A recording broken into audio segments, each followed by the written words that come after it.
Assalamualaikum warahmatullahi wabarakatuh. Alhamdulillah wa syukurillah wa la hawla wa la quwwata illa billah abadu. Allahumma salli wa sallim ala sayyidina Muhammad wa ala ali sayyidina Muhammad.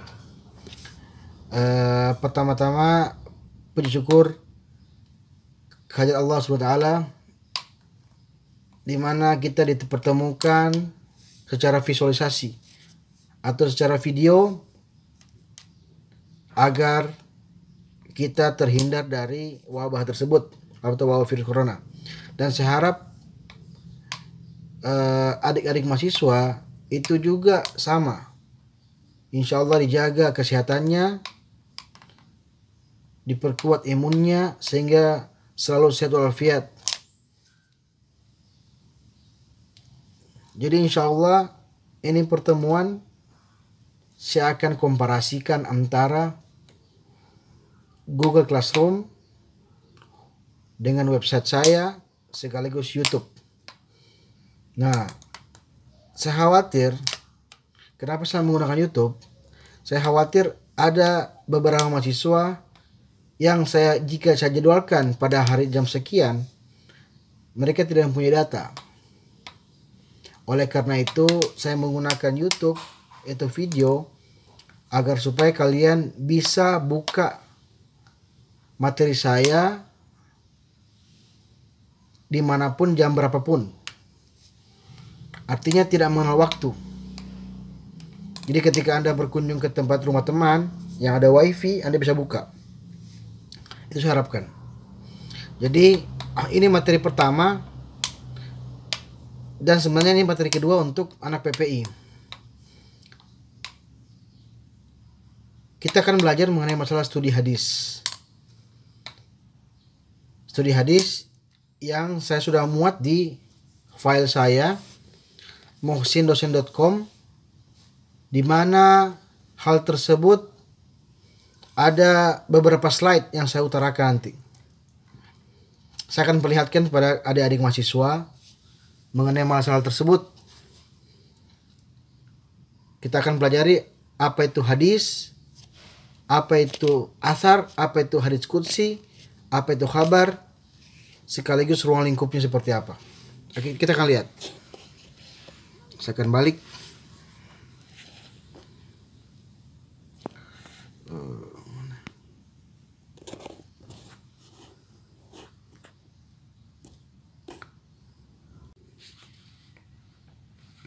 Oke.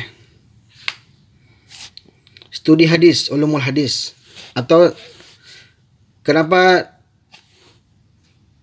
studi hadis sekarang? Karena ada perubahan kurikulum. Tetapi sebenarnya studi hadis sama ulumul hadis sama saja. Kita akan melihat dari satu persatu studi hadis seperti apa. Oke.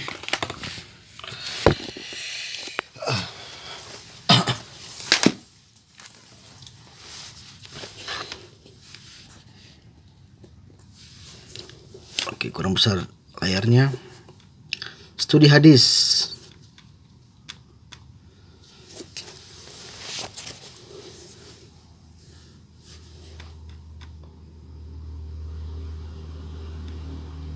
View from current. Oke. Hadis dari segi bahasa, hadis secara bahasa ialah al-jadid, artinya sesuatu yang baru. Hadis juga dikatakan sebagai al-akhbar atau berita. Jadi hadis dikatakan sesuatu yang baru karena Rasulullah SAW itu membawa ajaran Islam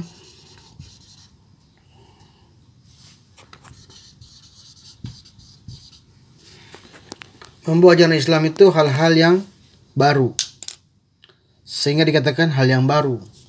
Karena zaman dahulu itu Islam itu memang masih baru, karena orang-orang pada zaman dahulu masih menyembah berhala. Otomatis maka ketika dikatakan hal yang baru, maka dia termasuk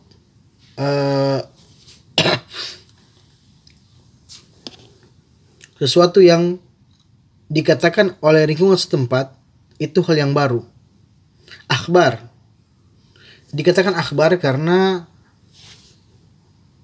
dia artinya berita. Jadi jika sekiranya Rasulullah itu menyampaikan suatu perkataan, kemudian Nabi menyampaikan lagi kepada sahabat, menyampaikan kepada khalayak ramai, itu namanya berita. Kenapa dikatakan berita? Karena semua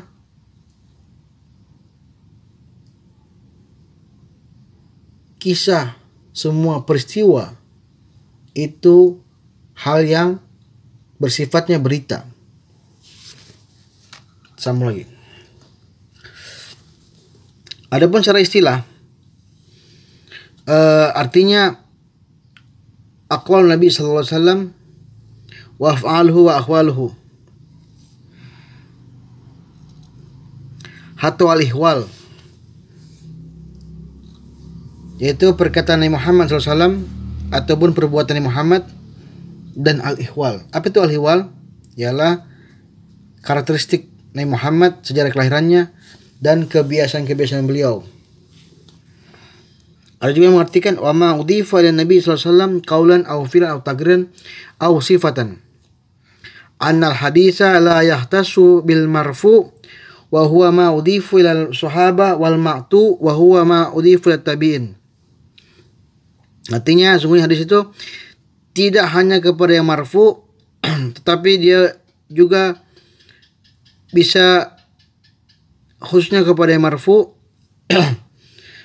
artinya disandarkan kepada Nabi Muhammad al-ma'tu, atau sesuatu yang dikatakan sebenarnya oleh kepada tabi'in, al-ma'tu. Jadi ada kriteria dikatakan hadis itu kalau dia marfu sandarnya kepada Nabi, sedangkan mauquf kepada sahabat dan ma'tu kepada tabi'in. Kenapa demikian? Karena ada beberapa hadis-hadis yang tidak serta-merta Nabi terlibat. Misalnya, ialah tarawih 20 rakaat. Itu sumbernya dari Umar bin Khattab. Atau ada hadis menjelaskan karena Ibnu Umar yakhtam menggunakan cincin itu di sebelah jari kirinya, atau ada juga yang mengatakan sebelah kanannya. Nah, itu semua hadis bukan bersumber dari Nabi Muhammad, tetapi ada juga bersumber dari sahabat, sehingga dikatakan sebagai marfu. Oke, saya akan tulis. Marfu itu dari Nabi.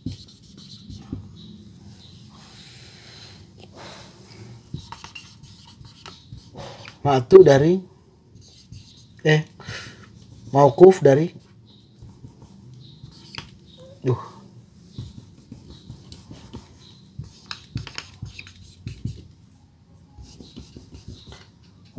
sahabat,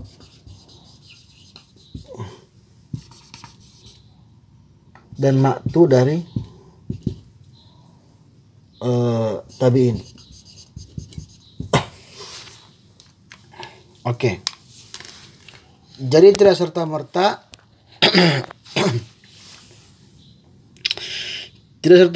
hadis itu hanya bersumber dari Nabi. Tetapi ada hadis-hadis yang bersumber dari sahabat Nabi. Dan itu tidak pakai perantara Nabi Muhammad SAW.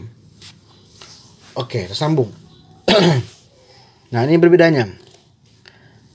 Kalau ulama usul menyatakan aqwaluhu wa taqriruhu allati tasbutul ahkam wa taqriruha wa tuqarriruha. Adapun perkataan Nabi Muhammad SAW wa af'aluhu wa af'aluhu aqwaluhu wa af'aluhu wa taqriruhu tuhu allati tasbutul ahkam.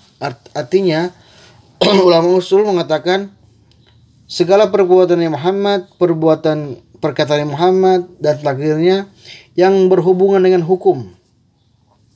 Artinya jika sekiranya ada yang tidak berhubungan hukum, misalnya tentang Nabi Muhammad itu rambutnya panjang, Nabi Muhammad itu tingginya sekian, Nabi Muhammad itu ketika bertemu dengan istri segini, itu hal-hal yang bersifat tidak hukum, maka bagi ulama usul mengatakan itu bukan hadis. Tetapi kalau ulama usul mengatakan semua yang berasal dari Nabi yang bersifat hukum, misalnya tentang zakat fitrah, hadis tentang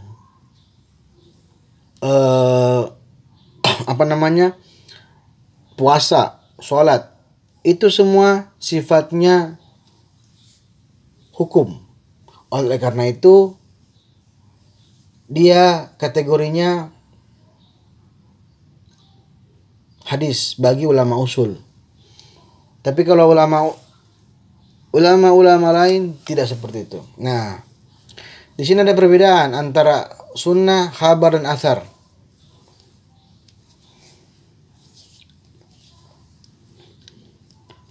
At-tariqah bagi para sahabat Nabi Muhammad SAW, sunnah itu merupakan secara bahasa at-tariqah mahmuda atau tariqah mazmuma.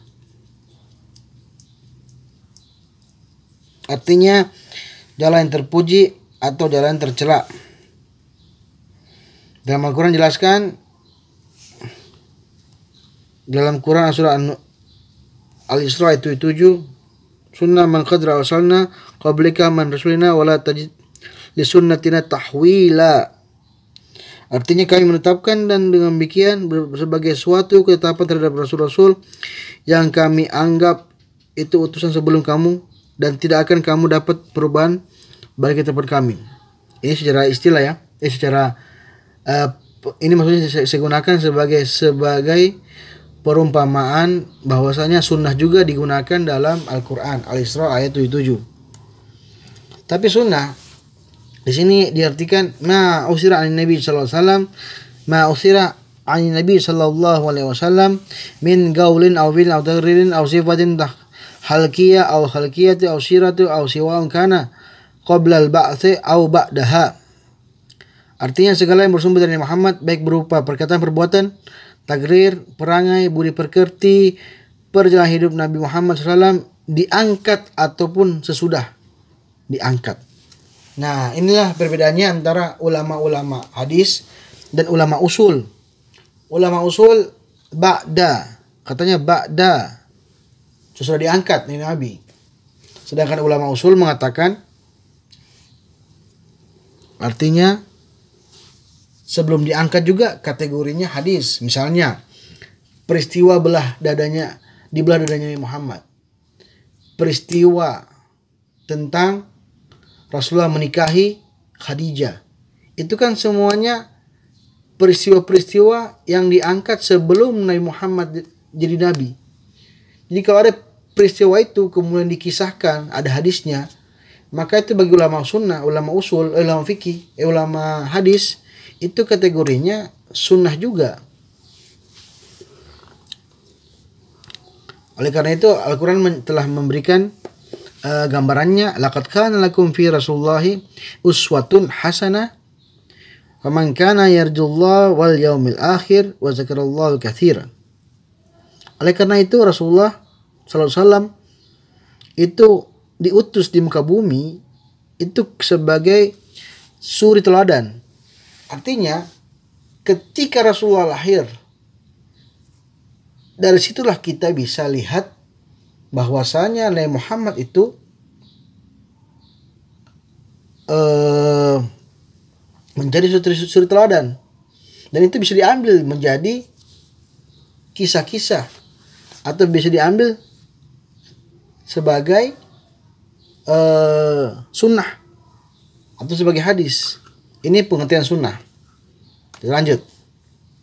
Nah, pendapat ahli usul mengatakan kullu ma sadara 'an Nabi sallallahu alaihi wasallam qawilul Qur'an min qaulin aw fi'lin lan aw tagririn aw sifatan mimma yaslahu ay yakuna dalilan li hukmi syar'i. Artinya segala sesuatu bersumber dari Nabi Muhammad selain Al-Quran, baik berupa perkataan, perbuatan maupun takdirnya yang pantas untuk dijadikan dalam hukum syara.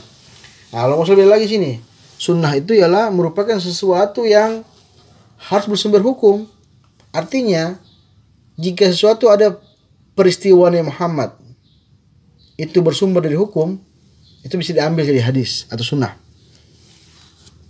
Oleh karena itu, misalnya Rasulullah itu pernah pingsan salat asar.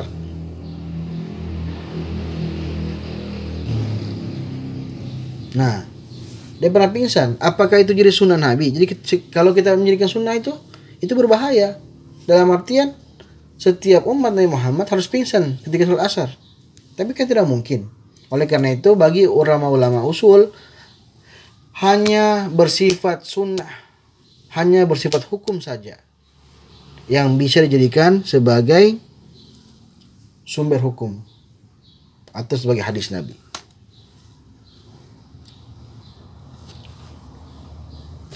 Sedangkan menurut ahli fikih, sunnah adalah ma thabata an Nabi sallallahu alaihi wasallam min ghairin aw iftiradin wala wujubin wa tuqabalu al-wajib wa ghairu min al-ahkam al-khamsah. Segala ketetapan yang berasal dari Nabi sallallahu selain difardukan, diwajibkan dan hukum taklif yang 5. Artinya sunnah di sini lebih kepada hukum taklif. Artinya seperti hukum wajib, sunnah. Pokoknya hal-hal yang disifat taklif. Artinya hukum-hukum taklif yang dibebankan kepada mukallaf. Apa itu mukallaf? Yaitu seorang yang sudah balik, bahkan ada yang mengatakan sudah tamyiz. Mukallaf dibebankan hukum.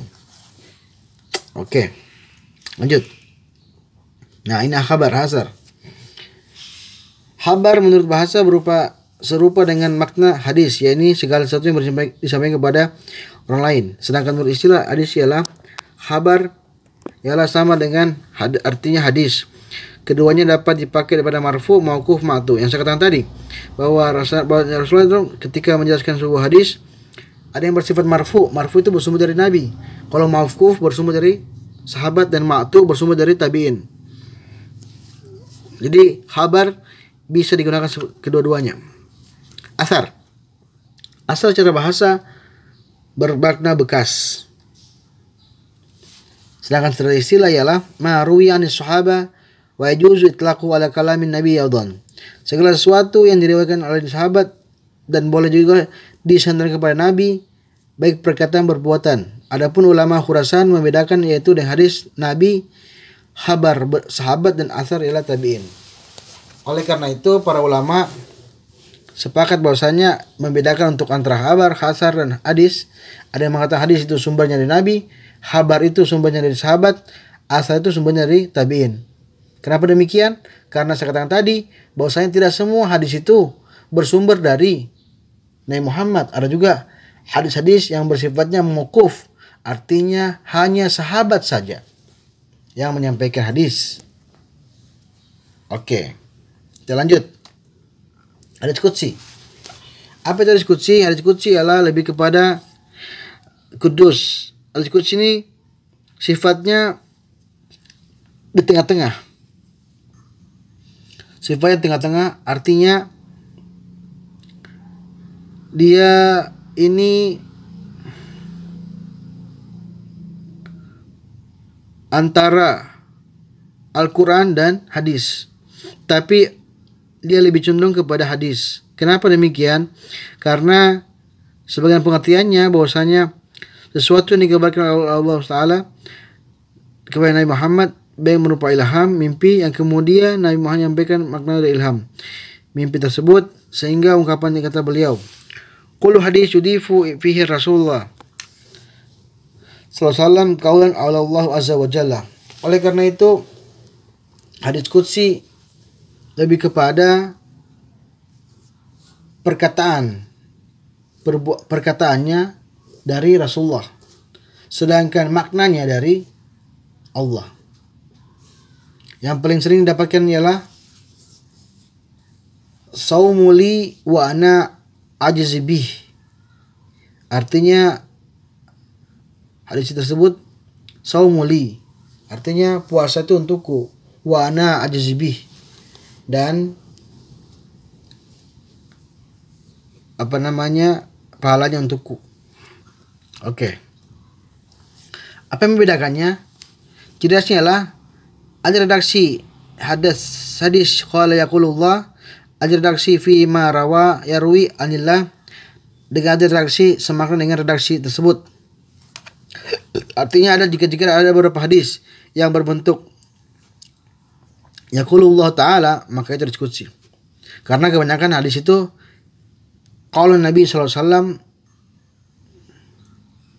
atau an Rasulullah sallallahu alaihi wasallam atau sami'tu Rasulullah sallallahu alaihi wasallam. Nah, tapi kalau ada kata-kata yaqulullah ta'ala atau anillah, dari Tuhanku, dari Tuhan, maka itu karena itu kategorinya hadis qudsi. Itulah yang membedakannya.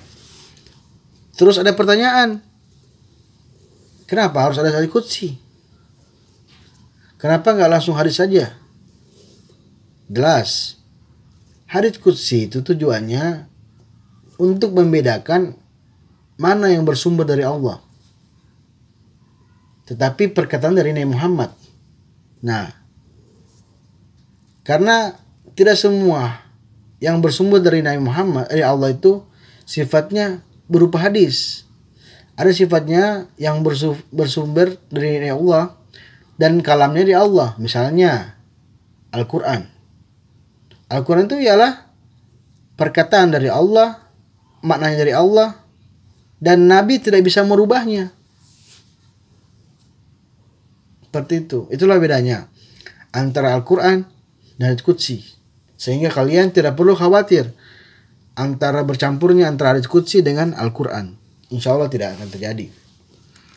Oleh karena itu, ada perbedaan yang jelas antara hadis qudsi dan Al-Quran. Misalnya, semua lafaz Al-Quran sifatnya mutawatir. Artinya mutawatir dari awal sampai akhir tidak berubah.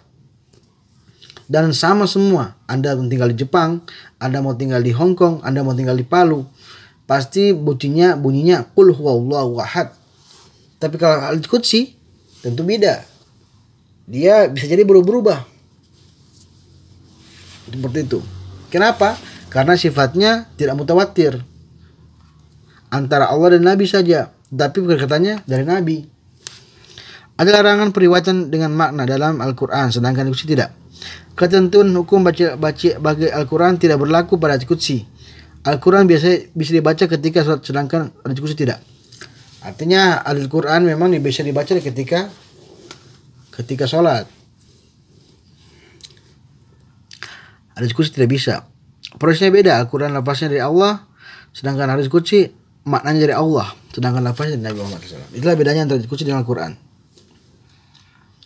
Kita lanjut. Ini contoh-contoh hadis. La sholat liman lam yaqra' bi fatihatul kitab. Sallu kama ra'aitumuni usolli. Khudhu anni manasikakum. Hadis qauli adalah hadis yang berbentuk perkataan. Sedangkan hadis fi'li, hadis yang berbentuk perbuatan. Hadis qauli misalnya la sholat liman lam yaqra' bi fatihatul kitab. Nabi Muhammad berkata, la sholat, tidak sah sholat jika tidak baca Al-Fatihah. Fi'li adalah perbuatan. Sallu kama ra'aitumuni usolli. Artinya selalu kamu sebagaimana aku sholat. Khudhu anni manasikakum.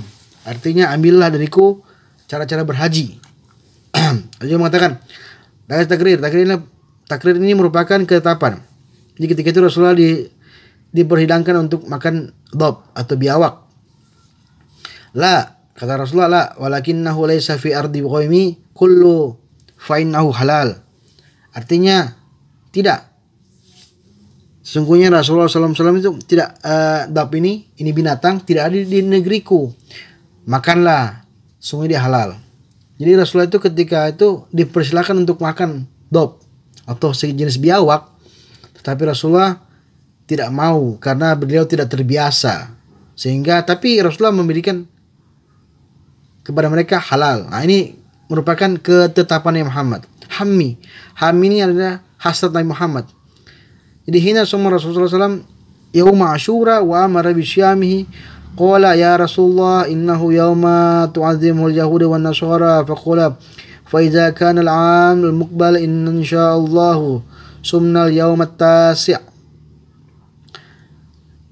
Jadi ketika itu Rasulullah SAW itu ingin berpuasa Asyura dan memerintahkan kami untuk berpuasa. Ya Rasulullah, sungguhnya pada hari ini orang Yahudi Nasrani mengagumkan.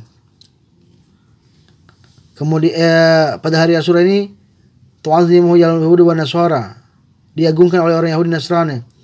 Faqala, maka Rasul berkata, fa iza kana al-am insyaallah, apabila tahun depan insyaallah aku akan berpuasa pada hari ke-9. Oleh karena itu ketika kita menemukan hari-hari putih Yaumul Bait, maka Rasulullah itu berpuasa pada 9-10. Kenapa seperti itu? Karena Rasulullah itu ingin membedakan antara puasanya orang-orang Nasrani dan Yahudi. Oleh karena itu Rasulullah ingin berpuasa. Tetapi ketika Rasulullah berkeinginan untuk berpuasa, Rasulullah belum sempat berpuasa, Rasulullah telah meninggal.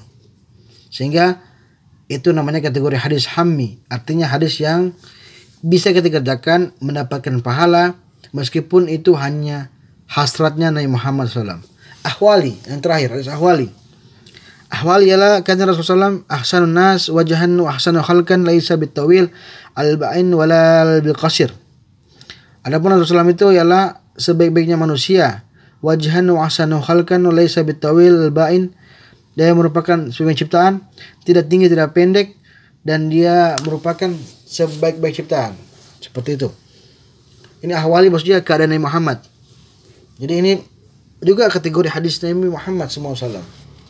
Oke.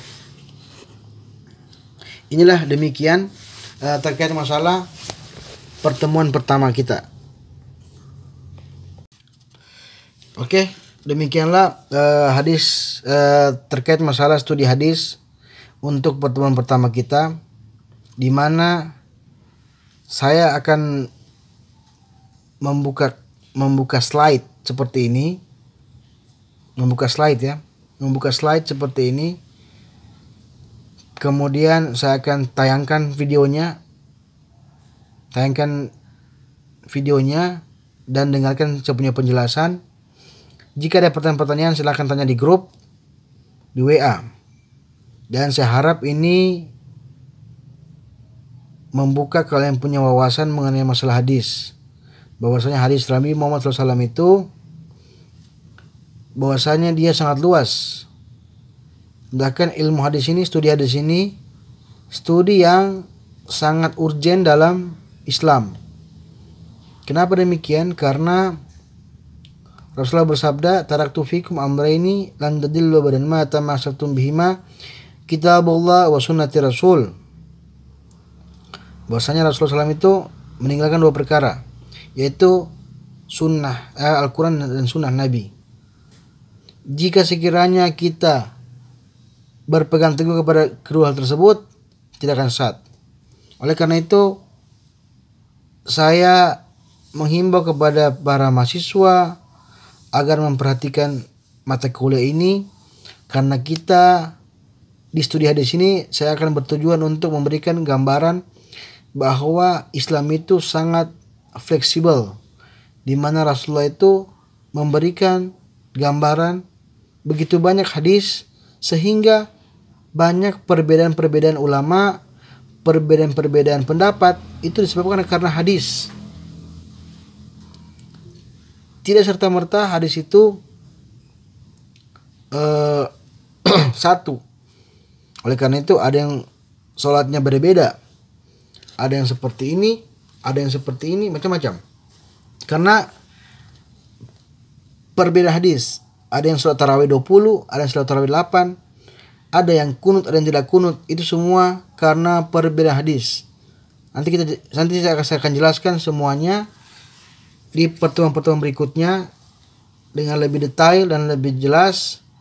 Karena ini pertemuan pertama, semoga kita dapat pelajaran dari hal tersebut dan tetap jaga kesehatan sehingga kita bisa tidak terpapar wabah tersebut. Dan saya harapkan dan saya mendoakan bagi mahasiswa-mahasiswa yang lain agar kita selalu sehat selalu dan sukses. Amin. Wabillahi taufiq wal hidayah. Wassalamualaikum warahmatullahi wabarakatuh.